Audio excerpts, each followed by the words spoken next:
ভারতের হাই কমিশনকে ডেকে এনেছে বর্তমান যারা দায়িত্বে আছে, অন্তর্বর্তীকালীন সরকার তারা ডেকে আনছে জবাবদিহিতার জন্য যে কেন না বলে আপনারা পানি ছেড়ে দিয়েছেন। দুঃখ ভারাক্রান্ত হৃদয় নিয়ে আজকের কথাগুলো বলতে হচ্ছে। আমাদের পার্শ্ববর্তী দেশ আমাদেরকে বিপদে ফেলে যারা অট্ট হাসিতে হাসতেছে, তাদের মিডিয়াগুলোতে আপনি তাকিয়ে দেখেন, তাদের পপুলার মিডিয়াগুলোতে পর্যন্ত আমাদের দেশে তারা পানি ছেড়ে দিয়ে তারা অট্ট হাসিতে মেতে পড়েছে। আপনারা সে সমস্ত নিউজগুলো দেখেছেন। তাদের ব্লগাররা পর্যন্ত আমাদের দেশ নিয়ে ক্রিটিসাইজ করছে। তাদের এই মেতে ওঠা ভয়াবহতার দিকে নিয়ে যাবে। ছাত্র জনতার এই গণ অভ্যুত্থান গণবিপ্লবের দিকে নিয়ে যাবে। আজকে কথায় কথায় যারা চেতনার ধ্বজাধারী ছিল, তারা কথায় কথায় আমাদেরকে বলতো যে প্রয়োজনে পাকিস্তানে চলে যাও। আজকে সেই মানুষগুলো বরং আমাদের পক্ষে দাঁড়িয়েছে। তারা বলছে আমি কে তুমি কে, বাংলাদেশ বাংলাদেশ। তারা আমার দেশের নামে স্লোগান দিচ্ছে। আর সেখানে ভারতের মিডিয়া, ভারতের চ্যানেল, ভারতের ব্লগার, সামান্য সামান্য পেজ থেকে পর্যন্ত আমরা দেখেছি আমাদের দেশের এই বন্যার্থ মানুষকে নিয়ে ক্রিটিসাইজ করছে। এটা আমার দেশ। আমার পরিষ্কার মনে আছে, আমি তখন আল আজহার বিশ্ববিদ্যালয়ে পড়ি। একদিন খাবার আনতে যাচ্ছি, দুপুরের খাবার খেয়ে আসার সময় হাতে করে খাবার নিয়ে আসা যায়। ভালো ভালো কিছু খাবার রাতের জন্য তারা দিয়ে দেয়, রাতে সেই খাবার খেতে হবে। আমি খাবার নিয়ে আসতেছি, সেই সময় আমার দেশের সংবাদ দেখানো হচ্ছে যে আমার দেশে বন্যায় মানুষ কবলিত হয়েছে, প্লাবিত হয়েছে বন্যায়। সোমালিয়ার একজন ভাই এসে যখন আমার বলল, দেখো তোমার দেশের কি হালত, আমি শুধু এক নজর ওই দৃশ্যের দিকে তাকিয়ে আমার চোখ দিয়ে অঝর ধারায় পানি ঝরছিল। দেশের মায়ায় আমি সিক্ত হচ্ছিলাম। আমি গতকালকেও লক্ষ্য করেছি, প্রবাস থেকে ভাইয়েরা চিৎকার করে কাঁদতেছে, বলতেছে হেলিকপ্টার লাগলে সব খরচ আমরা দিব, তারপরেও আমাদের আত্মীয় স্বজনকে রক্ষা করেন, আমাদের আত্মীয় স্বজনকে হেফাজত করেন। আজকে যখন এইভাবে করে স্বজন হারানোর বেদনায় মানুষ কাঁদতেছে, এটাকে তারা হাসির খোরাক হিসাবে নিচ্ছে। তাদের ভিতরে মানবতা বোধ এতটাই কম। আজকে চিন্তা করেন, যাদেরকে আমরা বন্ধু জেনেছি, যখন আমাদের দেশের পেঁয়াজের প্রয়োজন তখন তারা পেঁয়াজকে আটকে দেয়। আমাদের দেশে যখন পানির প্রয়োজন তখন তারা পানি দেয় না।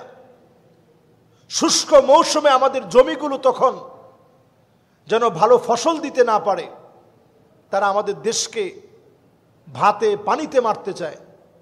আমাদের দেশ যেন অনুর্বর থাকে, এই প্ল্যান করে তারা দিনের পর দিন চক্রান্ত চালিয়ে যাচ্ছে।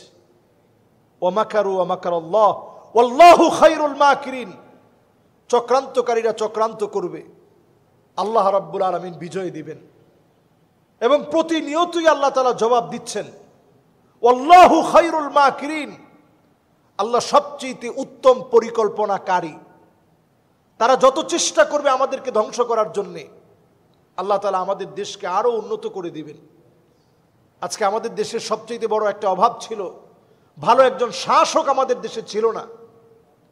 এখন আমাদের কথায় যে শাসক নির্ধারিত হয়েছে, আমরা তাদের পাশে থাকি, তাদের ভুলগুলো আমরা সঠিকভাবে ধরিয়ে দেওয়ার চেষ্টা করি। এখন অন্তত আন্দোলন করে কোনো অধিকারের কথা ভুলে গিয়ে বরং তাদের হাতগুলোকে শক্তিশালী করি। ভারতের হাই কমিশনকে ডেকে এনেছে বর্তমান যারা দায়িত্বে আছে, অন্তর্বর্তীকালীন সরকার তারা ডেকে আনছে জবাবদিহিতার জন্যে যে কেন না বলে আপনারা পানি ছেড়ে দিয়েছেন। কাজেই এই সময়টা তারা উস্কানি দিবে।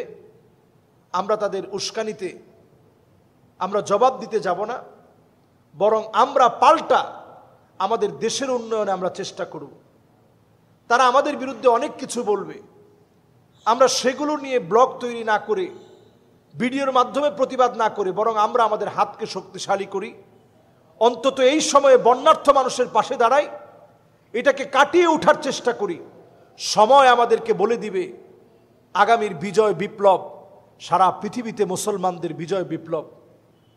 ওই যে আরব বসন্তের মধ্য দিয়ে শুরু হয়েছে, আমাদের দেশেও আমরা একটা বিজয় পেয়েছি।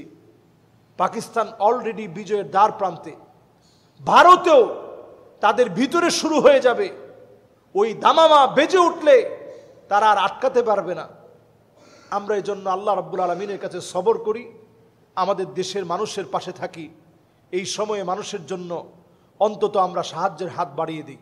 দেশটা যখন স্বাধীনতার অল্প কয়েকটা দিন পার করেছে, ঠিক এই মুহূর্তে বড় ধরনের একটা ধাক্কা খেয়ে গেল এই বন্যার্থ মানুষের সার্বিক পরিস্থিতি নিয়ে।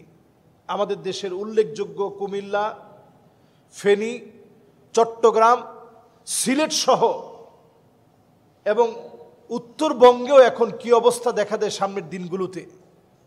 এই ভয়াবহ সময়ে আমরা দেখতে পাচ্ছি অনেকে এখন আন্দোলনে নেমেছে যে আমার অধিকার না পাওয়া পর্যন্ত আমরা ঘরে ফিরব না। সিএনজি চালকরা এখন আন্দোলনে নেমেছে যে আমাদের এখন প্রতিদিনের জমা কমাইতে হবে, 1200 টাকার জায়গায় 900 টাকা আনতে হবে। তো যেই লোকটা সিএনজি কিনেছে সেও 2 দিন পরে আন্দোলন, 1 মাস পেরোতে পারে নাই। এখনই যদি আপনারা আন্দোলন করে সব মনে করেন অধিকার সমস্ত আদায় করে ফেলবেন, এতটা বছর আপনারা কেন আন্দোলন করেননি?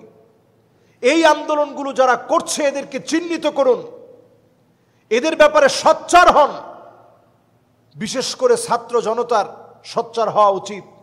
আপনি গিয়ে দেখবেন কোনো না কোনোভাবে তারা চক্রান্তের অংশ বিশেষ। বড় আন্দোলনের সফলতায় যে বিজয় এসেছিল, এই বিজয়কে প্রশ্নবিদ্ধ করার জন্যে তারা এখন এই ছোট ছোট ছোট ছোট আন্দোলনের রূপ নিচ্ছে। নানাভাবে তারা এগুলোর মধ্যে ফান্ডিং করছে। এই মানুষগুলোকে আপনারা অবশ্যই এখন থেকেই তাদেরকে আর সুযোগ দেওয়া যাবে না। যেখানে আন্দোলন সেখানে তাদেরকে প্রথম বুঝাতে হবে এবং আমাদের প্রশাসন থেকে তাদেরকে প্রতিহত করতে হবে, দমন করতে হবে। দেশটা নতুন করে ঢেলে সাজালে আপনি তারপরে যদি আপনার অধিকার না পান, অধিকারের জন্য আপনি লড়বেন, আপনি আন্দোলন করবেন, কোনো অসুবিধা নেই।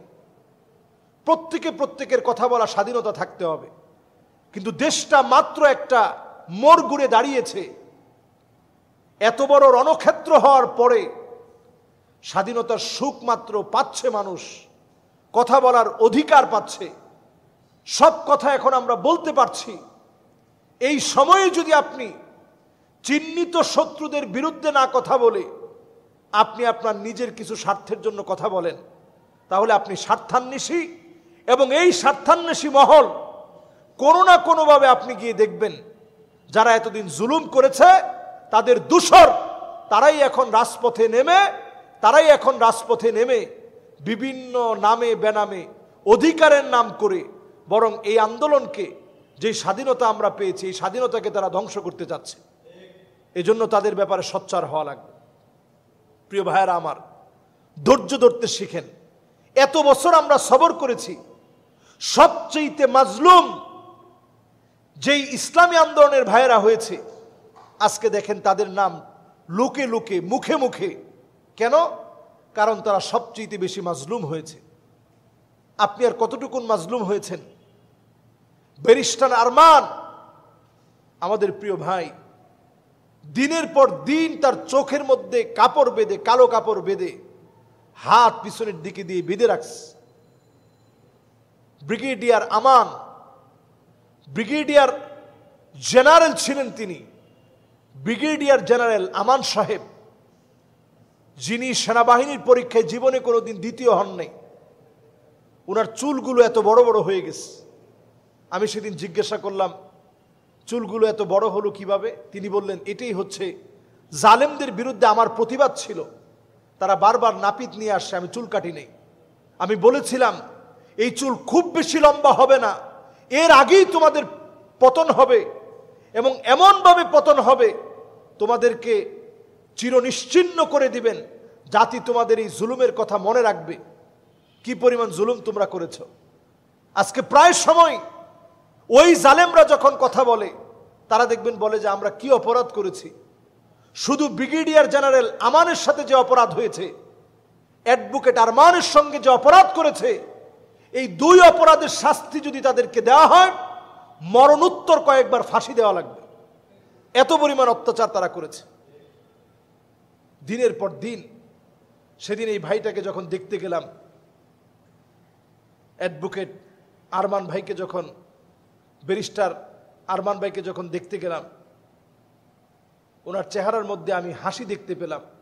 বারবার তিনি আস্তাগফিরুল্লাহ আস্তাগফিরুল্লাহ পড়তেছেন, চোখের মধ্যে কাঁদতে কাঁদতে ছানি পড়ে গেছে। এবং আমি অবাক হয়ে ওনার চেহারার দিকে তাকিয়েছিলাম আর ভাবছিলাম, কলিং বেল চাপলে তার মায়ের মনটা কেমন লাগতো।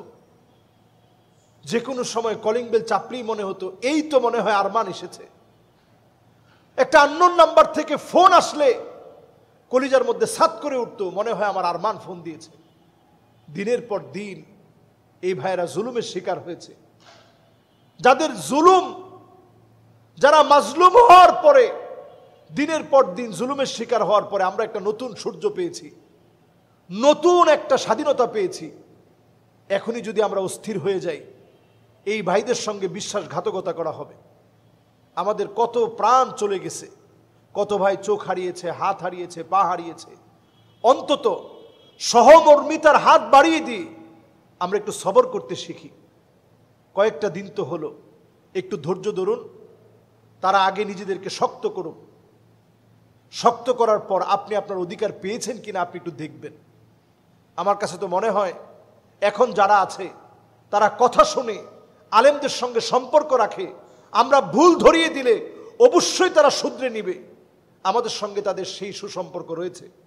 আল্লাহ রাব্বুল আলামিনের কাছে আমরা ফরিয়াদ করি, এই সময় আল্লাহ আমাদেরকে বুঝ দান করুক, অহেতুক আন্দোলন করা থেকে আল্লাহ আমাদেরকে বিরত রাখুক। আসসালামু আলাইকুম ওয়া রাহমাতুল্লাহি ওয়া বারাকাতুহু।